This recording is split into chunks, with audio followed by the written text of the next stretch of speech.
ఎడారిలో ప్రవాహములు. నేను ఇజ్రాయేలుకు మంచువలె నుందును. హోషేయ 14:5.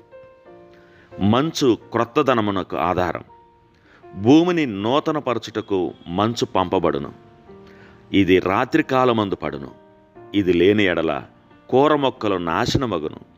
వేద గ్రంథములో మంచుకు చాలా విలువ ఇవ్వబడింది. మంచు ఆత్మలకు బలముగల సూచనగా ఉంది. ప్రకృతిని మంచుతో తడిపినట్లే దేవుడు తన బిడ్డలను నూతన పరుస్తూ ఉండును. పరిశుద్ధాత్మ ద్వారా మనకి ఇలాంటి నూతన స్వభావం కలుగుచుండును. తీతుకు 3:5. చాలామంది క్రైస్తవ పనివారు పరలోకము నుండి పంపబడు మంచు యొక్క ప్రాముఖ్యతను గుర్తింపకపోవటం వలన వారిలో నూతనత్వము బలము కనబడట్లేదు. వారి ఆత్మలు ఆ మంచు కొరకే తహతహలాడుచుండును. కష్టపడి పనిచేయువాడు భుజింపకుండా పనిచేయనా? దేవుని సేవకుడు పరలోకమందున్నను ప్రతిదినమును భుజింపకుండా పనిచేయుట ఎంత పొరపాటు?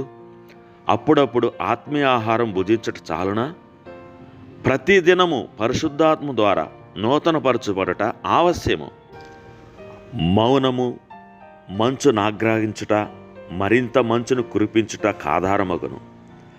రాత్రులందు ఆకును కంకును నిశ్శబ్దముగా నోరకుండినప్పుడు కూర మొక్క యొక్క సూక్ష్మ రంధ్రములు మంచు కొరకై తెరవబడి ఉండినట్లు మనము ప్రభువు సన్నిధిని మౌనముగా నున్నప్పుడే ఆత్మీయ మంచు మనపై కురియుచుండును.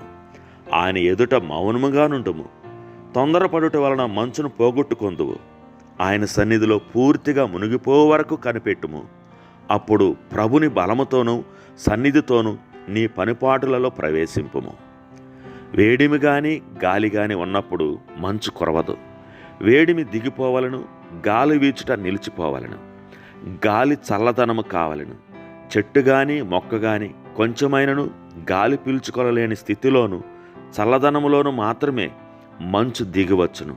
అలాగే మనకును నిశ్చలత్వమును నిశ్శబ్దమును కలిగిండు వరకు దేవుని కృప మనపైకి దిగిరాదు.